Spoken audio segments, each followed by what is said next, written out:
What's up, everybody? Zach Walker, your Texas local lender here. Today, we're going to talk about what is going on in the world. Gas prices, Ukraine, Poland, Russia. It's just insanity out there. And how is that going to affect you in the housing market as someone who's trying to buy a home, get a loan, etc.? Stay tuned. You definitely don't want to miss this one.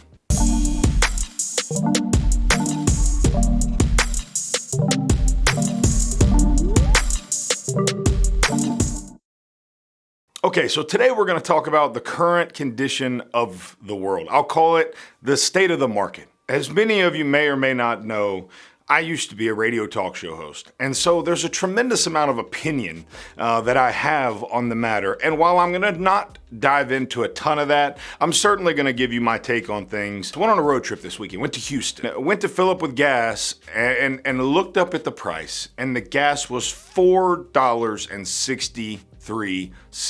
Now this is 87 octane regular gas. I don't know about you. In our family, we drive a Ford Expedition and a Ford F-150, both not so great on the gas mileage, right? And so as I'm filling up the tank and I'm biting the proverbial gas bullet, I couldn't stop thinking, wow, elections have consequences. Early on in the administration that is currently in office, the Keystone Pipeline was an early target of the misguided gaslighting that the president has engaged in. And what that did was that shut down our ability to be oil independent. Meaning, we now rely mostly on Russia for oil production. Meaning, we go and buy our oil from the world market, right? And so Venezuela, Iran, and Russia, that's where we get most of our oil, even though we have enough oil in Alaska to make us completely oil independent. And so now, we've seen literally today a record high gas price in history. We are at a record high. The average for a gallon of gas is $4.18 across the country. So how is this going to affect you financially? All right, so let's break this down financially on a much more tangible basis. So for my job, let's say I drive on average 40,000 miles per year. Now I am in the mortgage business, and so I'm constantly out meeting builders and clients and taking realtors out and going and seeing investment properties, right? So there's a lot of driving in my job, and I get with my truck about 15 miles per gallon. So if you break that down, you're looking at 769 miles per week at 15 miles a gallon. You're looking at 51 gallons of gas per week. With gas prices at $2.75, you're looking at $140 a week in gasoline, right? So if you carry that all the way through, you're looking at $561 a month, or $7,293 a year. For the purposes of this illustration, we're gonna use $4.50 gas, right? So not a far stretch. Many of you are already paying that. Again, the national average is $4.18. So let's take my personal situation and let's walk through that now at $4. Remember, at $2.75, I only spent $7,293 on fuel annually.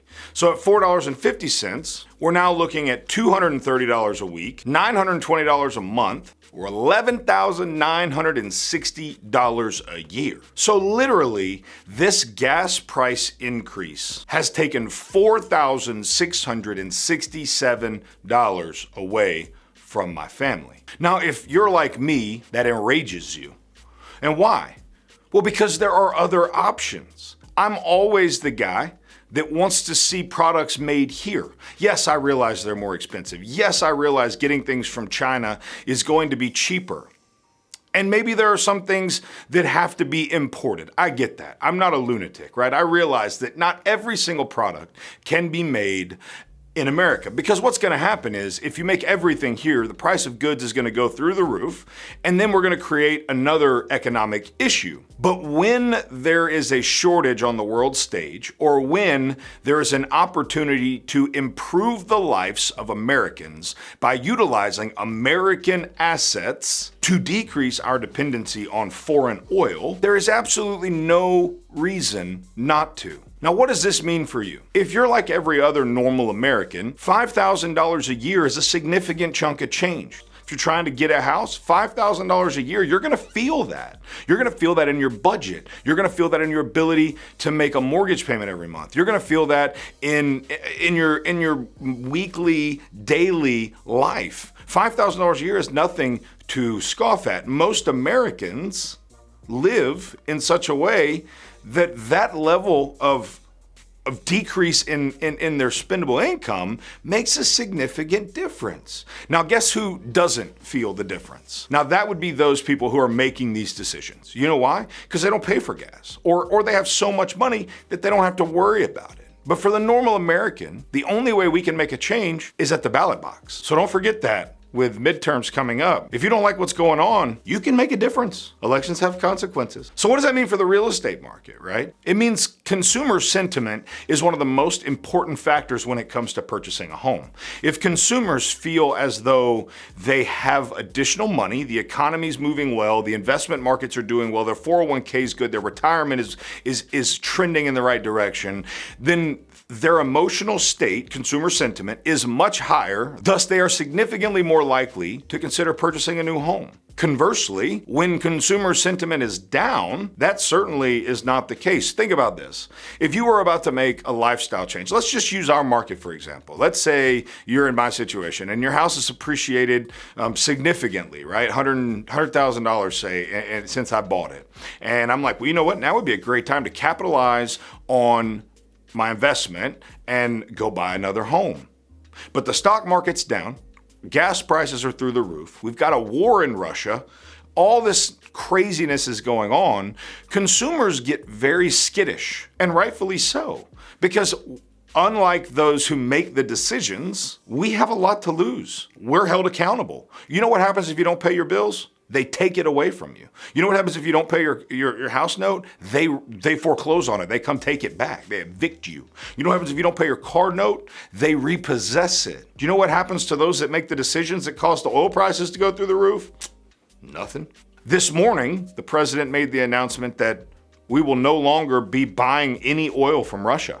So what does that mean? That means that if we don't open up the American reserves that we're sitting on, gas prices could likely hit $6 by July. What would that do in your life? What would an additional $6,000, $7,000 in gas costs do in your life? I saw it this weekend. I saw people who had vacations planned who chose not to go because they couldn't afford the gas. I saw guys that had fishing trips planned that couldn't afford to fuel the boat and the truck to get 3 hours up the road, had to cancel their trips with their son. This has a direct impact on us as Americans. It has an impact on us financially. It has an impact on our housing market. It has an impact on the interest rates and the lenders. It has an impact on everything. Economics don't operate in a bubble. Everything is connected.